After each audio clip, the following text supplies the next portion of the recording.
It's time for one of my favorite segments. Yes, indeed, America. It is true.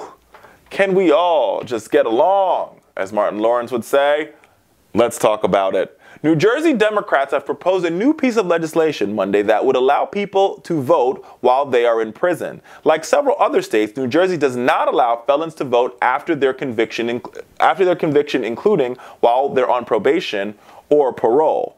If passed, the state would join just two other states, Vermont and Maine, in allowing inmates to cast a vote. The measure comes as a handful of other states are re-examining laws that disenfranchise prisoners, like in Florida, where more than 1.5 million people can't vote due to prior convictions. At a time when our democracy is under such attack, it is good to see that these New Jersey lawmakers are stepping up to do the right thing. I really do believe this one, because here's my thing. The whole job of our prison system, what it should be, and that's why it's called what it's called, is to correct. It's called corrections. In some states it's called correction rehabilitation. But what you end up having is no correction, no rehabilitation, and recidivism rates that are through the roof. People leave jail and they come right back. It's like a revolving door in Macy's. Seriously, America, we've got to do something about it. And the one thing that we can do is do everything in our power to make these individuals citizens of a community once they return. Now, this Democratic proposal is very bold. It's very bold. It's very bold. Some might think it's out of mainstream. I understand that. I definitely understand that. But there is also something to be said about the ideal of having individuals who are part of our democracy vote. Like, I think this ideal that when you put somebody in jail, you can erase them from our society is just not true. And if you really think about it, that's what we've tried to do. We put people in jail, we label them as felons, and then we erase them from our society. And when you are unknown in a community, and when you're erased from society, there's only one thing for you to go back to: the crime that got you in jail in the first place. We should be doing everything in our power as a country to make sure that when prisoners enter jail, they never go back again. Let's take a listen to Republican Senator Gerald Cardinelli and what he had to say about this particular voting law. An absurdity. Senator Jerry Cardinelli is the ranking Republican on the Senate Judiciary Committee. He says it's okay to restore voting rights after someone finishes and fulfills his or her corrections commitment, but not before. And think of the unintended consequence. Prison facilities are very frequently a lot of people. Forms a voting block. How would you like to say, I want to go and talk to the mayor? Oh, he's in cell 57. Come on, let's get real. So here's my problem with this quote. There's two words he said there that was shocking to me. And the words are vote diluted. If you are an American citizen in this country and you live in America and you're part of a community and you pay taxes, or maybe you don't because you're poor, the idea that you would say that our vote gets diluted, you know what dilutes our vote, Senator? Voter suppression. That dilutes our vote. You know what dilutes our vote? Gerrymandering. That dilutes our vote, and that dilutes our democracy. What you are saying is not only wrong, but it's undemocratic. It's not what our founders really wanted, to be frank with you. Because to some of our greatest heroes in this country broke the law and committed crimes. People forget that when Rosa Parks sat down on the bus in Montgomery, Alabama, she broke the law. And at the time, she was a felon for breaking the law.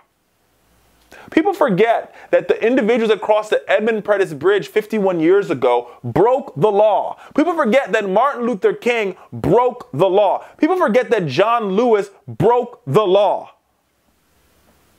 People forget that the individuals, the brave LGBTQ people in Stonewall broke the law.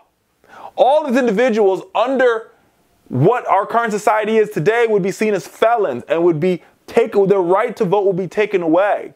Too bad all those people that I mentioned, a lot of them have statues in our Congress, in Statuary Hall. So this ideal and this notion that you can erase Americans because they've chosen to break the law is almost un-American, because we forget that our founders of this country broke the law. We forget that our founders, many of them were killed at the stakes. Many of them were beheaded for having the Boston Tea Party and for breaking the law. They were felons. But if they weren't felons, we would not be the United States of America. So when you disenfranchise people for making mistakes or for breaking the law, you are going against everything that is American. People forget that in 1776, we were a ragtag group of thugs that created the 13 colonies, which eventually became the United States of America. It is so shocking to me how quickly people forget our history. My mom always used to say this to me. She would say, son, if you forgot where you came from, you'll forget where you're going. And I think those words cannot be truer today, because if you look at our Congress, you have a directionless Congress because all of them have managed to forget where we came from. We came from a group of felons. We came from a group of lawbreakers. Harriet Tubman broke the law when she traveled and navigated to the South to free slave after slave after slave in the Underground Railroad. In this particular law, if Republicans were to have their way, Harriet Tubman would not be allowed to vote in this country. Not because she's black, but because she would have been a convicted felon if caught for breaking the law and freeing slaves via the Underground Railroad. Today, Harriet Tubman stands as one of the world's most prominent women in history.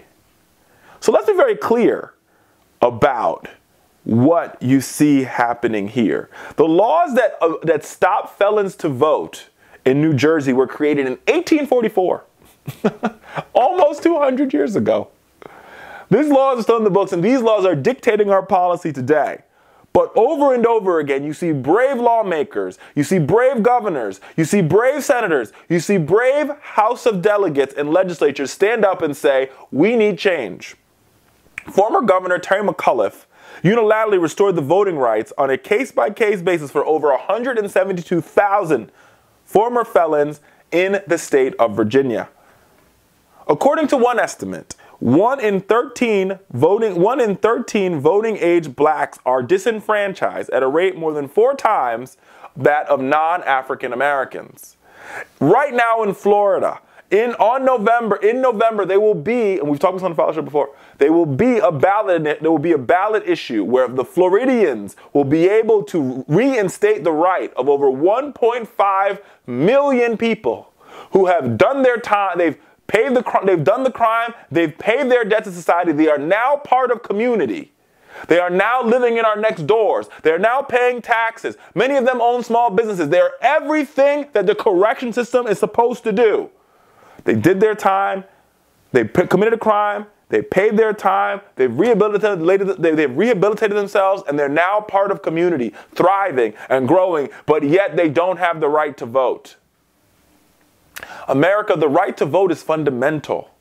This weekend, we celebrate the commemoration of the walk across the Edmund Pettus Bridge, where American citizens were savagely beaten for the right to vote, for the right to cast a ballot in America, the world's oldest and best democracy.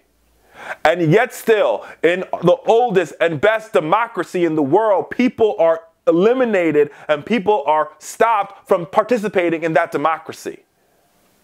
This is a problem of epic proportion. Yes, the Russians have threatened our democracy, but so has state legislature after state legislature after state legislature by stopping and suppressing the vote, by stopping people who have paid their debt to society from voting. This, America, is also a threat to our democracy. Let's be very clear. And this is a bipartisan issue on both sides of the aisle. On both some Democrats and reasonable Republicans agree that if you've paid your debt to society, you should have the right to vote. Republicans like Bob Dole have said it. Democrats like Terry McAuliffe have done it. And now it's time for the American people to catch up with them.